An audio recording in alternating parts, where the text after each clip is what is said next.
Welcome to Employment Law This Week. I'm George Whipple.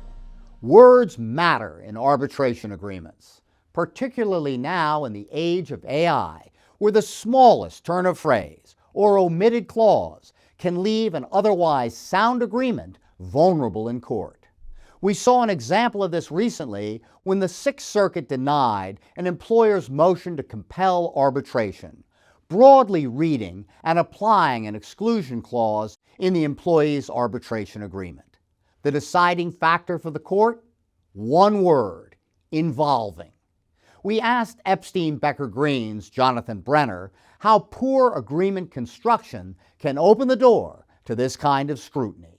Not paying careful attention, for example, to the way an agreement reads regarding the availability of discovery, the neutrality of the arbitration process, confidentiality of the proceedings, and mutuality and scope of the entire agreement can lead to adverse outcomes for enforceability of those agreements, or at least at a minimum, provide incentive or ammunition to challenges to those agreements.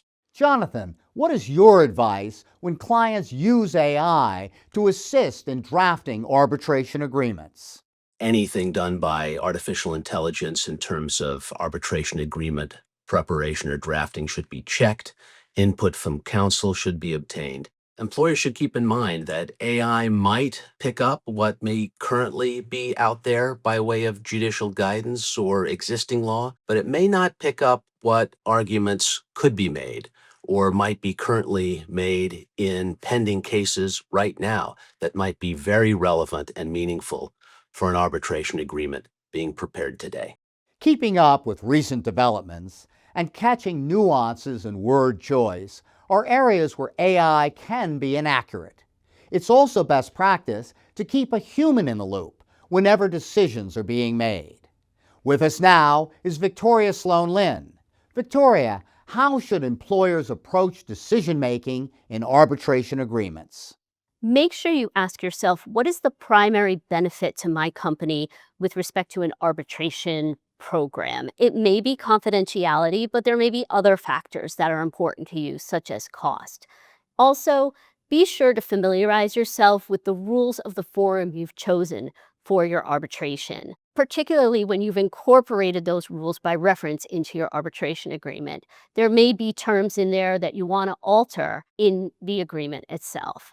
There is still a lot of flexibility that can be built into an arbitration program, but make sure that the choices you make are right for your company. Also, be sure to read across arbitration provisions if you have them in different agreements to make sure they're consistent. Thanks, Victoria and Jonathan, and thank you very much for watching. We'll see you next time.